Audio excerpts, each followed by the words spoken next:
Welcome to Savvy Business, Life Unscripted with your host, Christina Rivera, where our guests share their wisdom and valuable business tips, empowering our audience to expand their personal potential.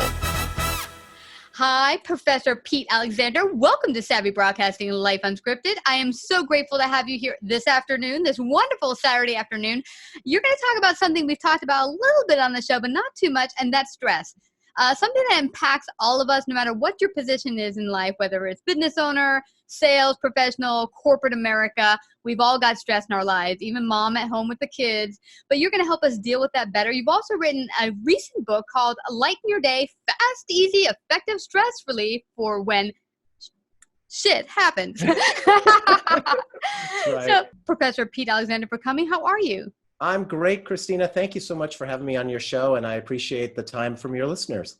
Oh, you betcha. So again, share with me, what brought you to writing a book about stress? Well, it's interesting. Stress has been part of my life for pretty much as far as I can remember. It started with a pretty horrific, dysfunctional family upbringing, and then, led to the adulthood. Where I look at milestones, though, about where my body started breaking down, that actually happened back in 2008.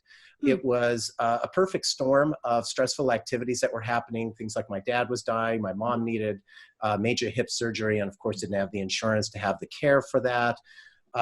Running a business, having small children, my marriage heading for a divorce.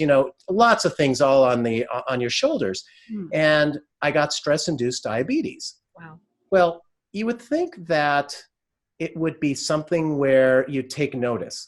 And yet what I ended up doing was burning the candle at both ends for another 10 years until I ended up in the emergency room with a severe case of diabetic ketoacidosis. And for those listeners who don't know what that is, my body was actually eating myself alive because of my stress. So now, what exactly does that mean? What's going on in the body when that happens? So what happened as a diabetic, my sugars, because I was stressing myself out, my sugars were skyrocketing. And normally, if you're not a diabetic, your sugars are going to run anywhere from maybe 80 to 100. And once you hit about 120, that's when they consider you pre-diabetic. My sugars were so high, they were way over 500. And the monitors, once you hit over 500, it doesn't record it. It just says, problem. And so I was rushed to the emergency room by my wife, and she luckily did this because the doctors, after putting in 6 liters of fluid in the emergency room, said that had I not come in when I did, it would have been roughly another hour and I would have been comatose. Now, anyone who might go, because like we said before when we got started, a lot of people are dealing with stress. They might even have this and not even realize it. What symptoms did you have that were indication that it was dangerous or life-threatening? Well, so first of all, I was extremely thirsty. And that is a clear sign of that you're getting dehydrated. And typically when your sugars are running really high, which is a common occurrence with diabetics because your pancreas is not generating enough basically insulin on its own. So, and I have a pump and I was wearing the pump, and actually what was happening was I was at having lunch with my wife, and I didn't want to eat. And so the waiter who came to our table, he looked at me and I was kind of looking green, and he said, you don't look so good. And so, it led from there, and, and I kept on denying it. I was just, I'm fine. You know how we all do that? Yeah. It's like, I'm fine. I just need to lie down and stuff. Unfortunately, my wife said to me, you know what? Either you get in the car and I'm taking you to the emergency room, or I'm calling an ambulance. And, God forbid I would have an ambulance come to my door and have the embarrassment of all the neighbors seeing that. Yeah. So, well, I love that you mentioned that, Professor Pete, because I've gone through the same thing a number of years ago. I'm in corporate America. I got chest pains. Oh, it's nothing. Oh, it's getting worse. Oh, no, it's nothing. After I finish payroll, I'll go to the doctor. And my friends are like, you're going to the hospital now. I'm like, oh, I couldn't possibly be having now, thank God I wasn't having a heart attack. But the point is the doctor was like, you have major stress issues. I had a major thyroid issue and some anomaly in my lungs. But the Mhm. bottom line is, I think when stuff like this happens, your body's like banging you upside the head with a 2x4, like, you need to stop and you need to pay attention to us, the A- body. Absolutely. And, if you do the research, you'll see that it's not, if you ask a doctor's going to say, yes, stress will lead to that. However, it's not a direct correlation. The correlation is with all these diseases, whether it's heart disease, diabetes, cancer, it's cellular inflammation. And stress causes cellular inflammation. And then how does our body react to that? And if we think about it, our bodies are the exact type of bodies that were back in the Stone Age. And when we were stressed back then, it was a fight or flight kind of syndrome where, we saw a saber-toothed tiger, a T-Rex, something like that. And you either got to fight it or you got to run as fast as you can. But as soon as that was done, then everything goes away. And so your adrenaline, your cortisone that goes into your body for that is only there for a short amount of time. Now it's almost all mental. And, we stress ourselves out mentally, and it's all self-induced. I mean, we can think that, I've got a really bad boss, or, the kids are driving me crazy, or whatever it happens to be. The fact of the matter is you have control over that. So if you let that get to you, it is literally self-induced. And so we, as in today's society, especially with the always on with technology, we are constantly dumping our bodies with the cortisol and the adrenaline. Mm-hmm. And at some point, our body just breaks down. Whatever the weakest link is in the body, that's what's going to give up. And for me, unfortunately, it was my pancreas. Because there's no diabetes in my family. That's the crazy part. Yeah. And I'm pretty active. So when I was diagnosed with that, everybody's going, really? What? You got to be kidding me. Yeah. And it just was crazy. Well, you're right. You're completely right. Everyone's different. I have another friend who has issues with eating a lot of sugar, but then she got some other health-related issues because, like you said, your body deals with stress differently, and it will manufacture the way, whatever your weakest link is. Now, interesting, what worked for you in bringing down the stress level? Because you had mentioned the crazy modern life where we kind of let our internal clocks and internal dialogue get us nutty. How do you get back yourself and bring down that stress?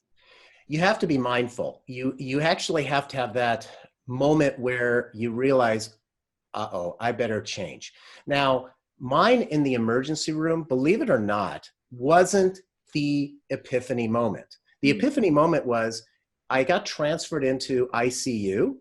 Mm-hmm. And that was the very first time in my life I'd ever been in ICU, because I'd been in the emergency room, with sports injuries in the past, or with my kids, etc. So that wasn't new to me, but the ICU absolutely was. And there I was lying in ICU, and it was my second day. And at 6 a.m. in the morning on a Tuesday, I remember, my boss at the time texts me and says, you have a webinar to run at 8 o'clock in the morning. What are you going to do? Now, mind you, I did not have my work laptop with me in the ICU. I had my phone. Mm-hmm. And so there I am trying to push the boundaries on my phone to try and reschedule all this and stressing out. And while I was in ICU, my sugar numbers were coming down consistently, but they were checking every half an hour. And then all of a sudden, the very next one, maybe 15 minutes after I started trying to change that webinar, the sugars, like a 90-degree angle, started skyrocketing again. And the nurse who took plucked my skin to get the sugar reading, she says, you realize that that's what put you in this bed in the first place. Mm-hmm. And it was like, finally something hit at the exact right time. And it was like, oh my goodness, I better change. So what I started doing was I started experimenting with different tips and techniques. And I noticed that not only did my sugars start to go down, but my weight started going down. And my energy started going way, way up. I literally felt like I had found the fountain of youth. And so I thought to myself, you know what? These different, some of these techniques worked phenomenally for me. Some of them, okay, maybe, or some didn't, but everybody's different. And I thought, I can't be the only person who is trading my health for my career or other, responsibilities. And so I got to get the word out. And so that's what I started writing the book, and the response that has been from that book has been amazing. And so it's just, because the thing is that if you look at other resources out there, yeah, you might find several books on meditation or deep breathing or yoga, etc. But those are going to be like 200-300 page books on one technique. Who has the time to do that? Yeah. If you're stressed out, chances are you don't have enough time in the day. So 90+% of the things that I started using, because it's the same with me, you can implement it and try in 1 to 2 minutes, basically. Yeah. And if it doesn't work, okay, try something else. But once you find something that works, utilize it. Even if it's 1 or 2 different techniques that work for you, the benefit over time is going to be enormous for you. Wow. Professor Pete, I love this because it's interesting. I went through something similar. I was working in corporate America, had the chest pain, went to the hospital after I finished payroll. And yeah, because you know what? That's pretty important. If somebody doesn't get their paycheck, you're going to be, I could just imagine. Don't come and help me down. But I came back from the hospital, and now I was in ICU. You wouldn't believe it. When you have chest pains, they get you stripped down and hoses in you like you wouldn't believe. I was like, what the heck? But I went back to the job late in the evening, and my boss was like, so you didn't have a heart attack. Why didn't you wait till after work? Was that a joke? No, he was serious. Oh my gosh. And that was a moment for me that I'm like, what am I doing? And that's when I start to, have my wheels go about moving out and starting my own thing. Yeah. But, it's interesting because we do this to ourselves. We let outside circumstances without realizing we have control. And my idea was, well, I can't leave. I have to stay. And you make up these stories in your head where you keep yourself stuck. And then one day when that happened, it was like, boom, no, I don't have to stay. And then the opportunity of leaving to start my own biz, and then other opportunities. Now I'm working with a great company. It's like it opens you up to other possibilities, but sometimes you need that kind of push or that kind of awakening, like, oh, this could be different. Yeah, and it's interesting that what you mentioned about having that control, because that's a huge one. We, as human nature, we want to feel like we're in control. And one of the things that I like to use for that is I like to call it, don't try and control the uncontrollable, because our human nature is whenever we're faced with a stressful situation, we worry about all aspects of it. But if we can be mindful enough to say to ourselves, what aspects of this are under our control, then it actually can help us get through it. So one thing that I've tried that works really well is if you can be mindful of this during the stress, is have 2 columns, or you draw 2 circles. And what you do is you have one that's the uncontrollable, the other is the controllable. And you list out what you can control, what you can't control in the 2 locations. And when you look at what you can't control, half of our mind share is looking at that and worrying about it. And it's wasted energy, because if you can't control it, why worry about it? Because it's not you can't do anything about it. If you can be mindful enough to eliminate the uncontrollables and focus on what you can control and thus make change from, you can put 100% of your mind share into what you can control. And all of a sudden your stress comes way, way down. Wow. Now, Professor Pete, share with me, what do you do when the thing you're trying to control, or the thing that's giving you the most stress, is a difficult person? You can't control them. Yeah. How do you deal with that situation? Well, it depends on the situation itself, of course, because if you've got somebody who, like, let's say somebody in an authority figure, your boss, et cetera, that's somebody, if they're just coming down on you and bearing down on you, it's hard. You're going to have to make some decisions there. Obviously, you could go to HR, you could walk out of the room, et cetera. But one of the things that I find that is really helpful, regardless of the situation of the relationship of the 2 people, what you can do is there's another technique called the STOP method, which is an acronym. So basically, the first one, as for stop, basically you have to realize, okay, this is happening. The second T is take a break, get out of that situation at the moment's notice. Even if you have to say, I got to go to the bathroom, something like that. I've done that. Yeah. Right. And then what you do is, let's say you go to the bathroom, because sometimes that's the only place you can go where you have some privacy, right? Stick in get in that stall, right? So once you're in that stall, think about it, observe what was happening, right? And so what you do is you observe what your reaction was, what your feelings were, and then basically the P is then you just prepare for, okay, now how can I better react to this?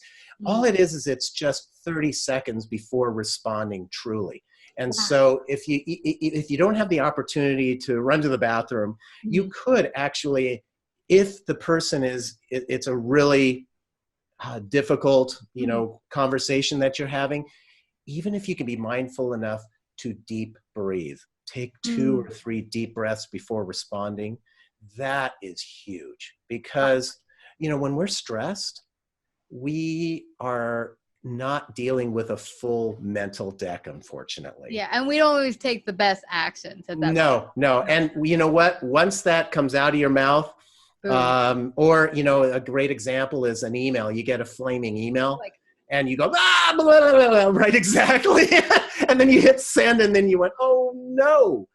I always recommend if you're trying to respond to a really difficult email, write the email, but don't click send until either, let's say it's in the evening, wait until the morning to send it, or at least go do that. Take a break, breathe, think about it, reread it before hitting the send. Because, boy, once it's gone and it's been sent or that comes out of your mouth, now you're in repair damage if you didn't mean to say what you said.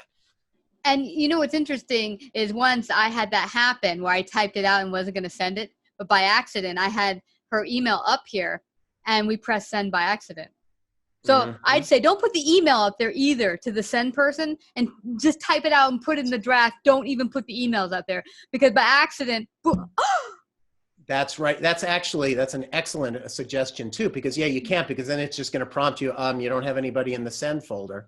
So, or in the send field. So that's a great example, but you at least get it out, because that's very cathartic to write out. If something's bothering you, journaling it or writing out a response or a letter. Like if you have a family member who you've had, a really difficult conversation with, or some sort of event happened, or even if it's been over months or years of just really difficult, stressful situations, writing out a letter and never sending it can be amazing. And that works also for somebody who's sadly passed.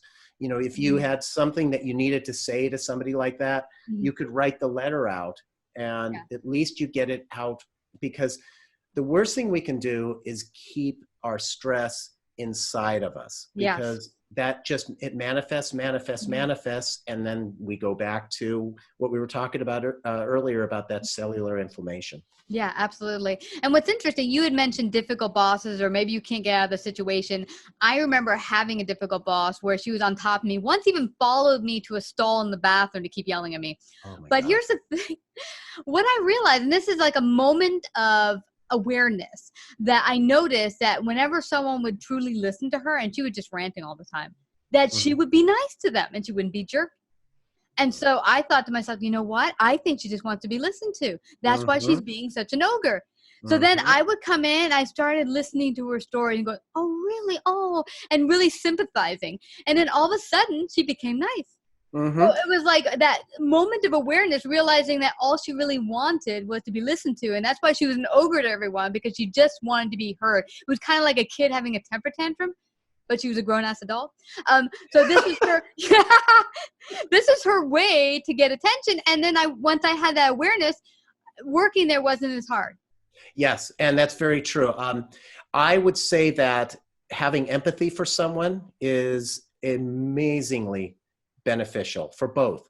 And it might be a words on semantics. I know you said that it was sympathize. What I recommend to my clients is empathize, not sympathize.